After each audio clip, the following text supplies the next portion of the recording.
على النبي خير الأنام والآل والصحب. بسم الله الرحمن الرحيم. الحمد لله الذي قسم الرزق وقدر الأجل وله الحمد على ما حصل فلا نفع للخلق ما أراده وأمل.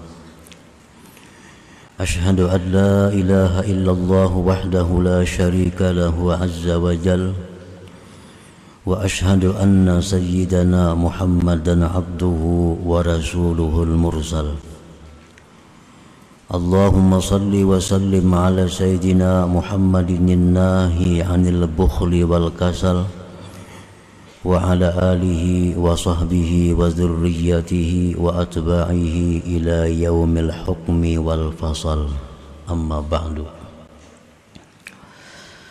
Yang kita hormati dan kita cintai para habaib, para alim ulama dan para muhibbin, hadirin hadirat rahimakumullah.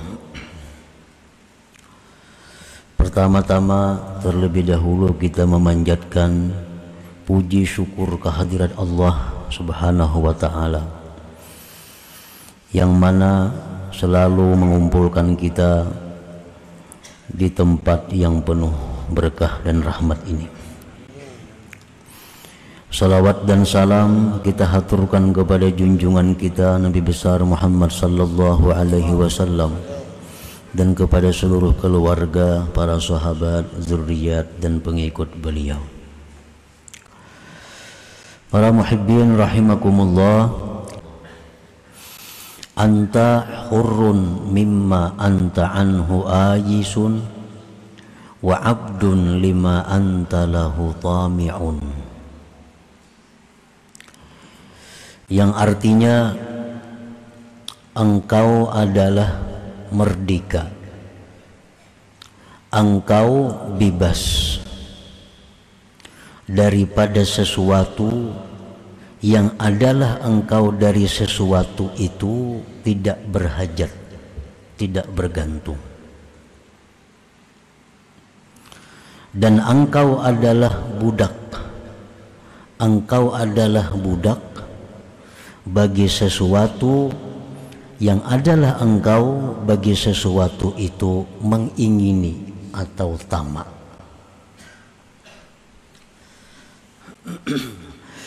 Nah, para muhibbin rahimakumullah, artinya kita ini merdeka.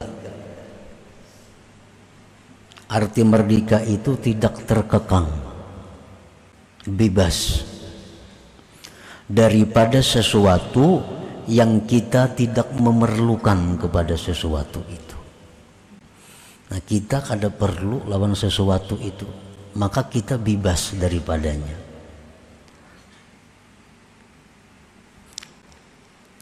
Dan kita menjadi budak bagi sesuatu yang kita ingini.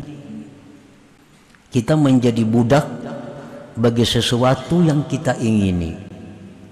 Kita ingin sesuatu, maka kita kejar sesuatu itu. Dan kita tunduk patuh kepada sesuatu yang kita ingini itu. Jadi orang yang tamak, maka dia merupakan budak bagi yang diingininya. Orang yang tamak dengan harta, dia budaknya harta. Siang malam, pagi sore, dia kejar harta itu. Orang yang tamak dengan jabatan, dengan kedudukan, siang malam dia kejar kedudukan itu sampai dia dapatkan kedudukan itu. Nah, itu adalah hambanya, budaknya kedudukan, budaknya harta. Tamak itu adalah sesuatu ketergantungan kepada selain Allah dan senang tenang dengan selain Allah, disebut tamak. Termasuk di dalamnya adalah rakus, tidak merasa cukup dengan yang telah diberikan oleh Allah Subhanahu wa taala. Qala Nabi sallallahu alaihi wasallam, iyyakum wat-tama' fa innahu faqrun hadir. Aku takuti kamu bersifat tamak, karena tamak itu adalah merupakan fakir yang ada. Bagaimanapun orang itu banyaknya punya harta, kalau dia masih tamak, dia itu sebenarnya adalah orang fakir. Dia itu sebenarnya orang yang fakir. Orang yang tidak mempunyai harta tetapi hatinya kaya, tetapi hatinya tidak tergantung kepada selain Allah, itulah yang disebut dengan ghinal qalbi, kayanya hati seseorang dari selain Allah Subhanahu wa ta'ala. Wa qala an-nabi sallallahu alaihi wasallam, man kanat niyyatuhul akhirah jama'allahu syamlah wa ja'ala ghinahu fi qalbih wa atathu dunya wa hiya ragimah wa man kanat niyyatuhu fid dunya farraqallahu alaihi amrah wa ja'ala faqrahu baina 'ainaihi wa lam ya'tihi minad dunya illa ma kutiba lahu. Rasulullah sallallahu alaihi wasallam bersabda, barang siapa mengingini akhirat,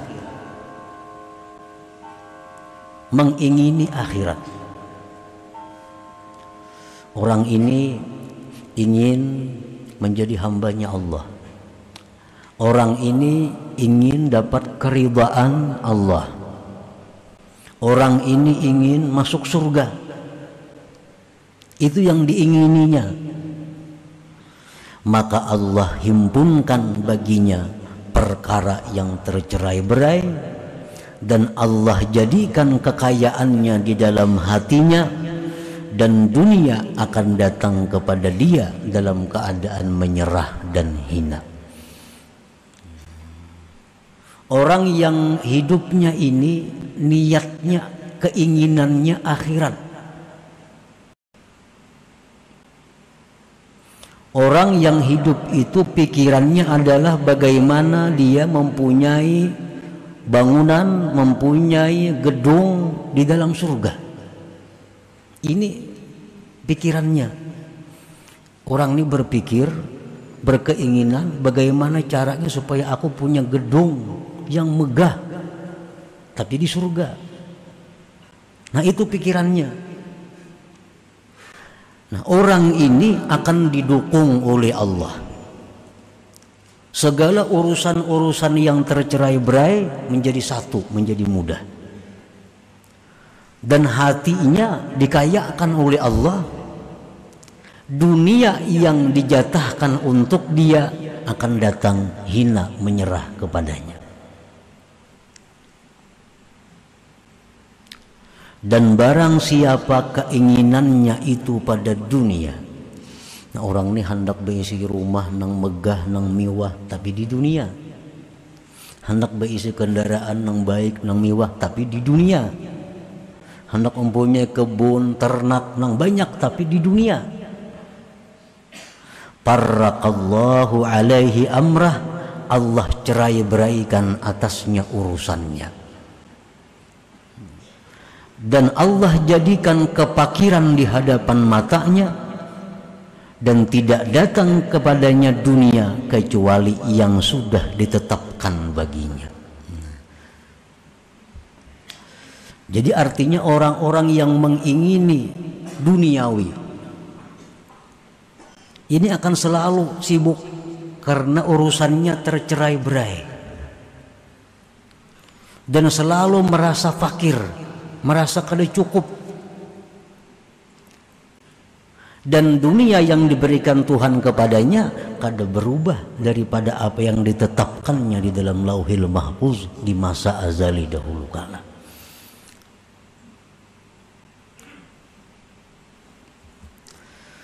Para muhibbin rahimakumullah. Jadi keinginan kita itu hendaknya jangan keinginan yang surut. Jangan punya keinginan rendah. Kalau kita hendak kepingin punya gedung tapi di dunia, itu keinginan rendah. Yang kita ingin itu ya sesuatu yang murah. Yang kita ingin sesuatu yang binasa, yang hancur. Tapi kita tingkatkan keinginan kita itu kepada gedung-gedung yang di surga yang kita miliki. Mobil-mobil mewah di surga tapinya. Apabila kita demikian pikiran kita, demikian keinginan kita, dunia itu akan datang sendirinya kepada kita tanpa susah payah mencarinya. Nah, para muhibbin rahimakumullah. Qala Nabi sallallahu alaihi wasallam, man asbaha wad dunya akbaru hammi yulzimullah ta'ala qalbahu thalatha khisal. Hammun la yanqati'u abada wa syughlun la yatafarraju minhu abada wa faqrun la yablughu muntahahu abada. Rasulullah sallallahu alaihi wasallam bersabda, barang siapa berpagi-pagi dunia yang menyita pikirannya. Artinya orang ini bangun guring, imbas sembahyang subuh, itu sudah memikirkan tentang urusan-urusan duniawi, urusan-urusan yang kada dibawa mati artinya. Maka orang seperti ini Allah lazimkan di hatinya 3 perkara. 1, hammun la yanqati'u abada, kerisauan yang tidak putus selamanya. Yang kedua, kesibukan yang tidak pernah lapang dia daripadanya. Yang ketiga, kepakiran yang tidak ada ujung baginya selamanya. Nah, para muhibbin rahimakumullah. Jadi pagi hari nabai sukanan, bangun guring, imbas sembahyang subuh, itu waktu-waktu yang kita disuruh Allah untuk zikrullah. Waktu itu waktu yang disuruh Allah kita memikirkan akhirat. Ini waktu pagi, awal siang, awal hidup kita. Pagi-pagi itu Allah menyuruh kita agar berpikir akhirat, jangan berpikir dunia. Oleh karena itu Allah subhanahu wa ta'ala memberikan ganjaran yang sangat besar kepada orang-orang yang di pagi itu berzikir kepada Allah. Man shallal fajra fi jama'atin thumma qa'ada yadhkurullaha ta'ala hatta tatlu'a asy-syams thumma shalla rak'atain kanat lahu ka ajri hajjatin wa umratin tammatin. Biar Nabi. Barang siapa sembahyang subuh berjamaah, kemudian duduk berzikir, membaca Quran kah, salawat kah, tasbih kah, menuntut ilmu kah, sampai terbit matahari. Kada sampai sejam itu, kada sampai sejam, apalagi sembahyang subuhnya tengah 6, begininya, kada sampai sejam, sampai terbit matahari.